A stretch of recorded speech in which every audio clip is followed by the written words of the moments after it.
অলকানন্দা উত্তৰ হাঁহি যায়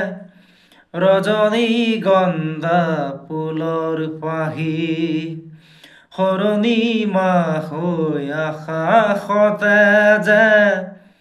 আখিলা হিৰণ প্ৰবাততে অচিনা নদী সোঁতে সোঁতে বৈ অচিনা নদীৰ সোঁতে সোঁতে বৈ আহিলা কাষলে অলকানন্দা উত্তৰ হাঁহি যে ৰজনীগন্ধা ফুলৰ পাহি সৰণি মাহ হৈ আকাশতে যে আহিলা হিৰণ প্ৰবাততে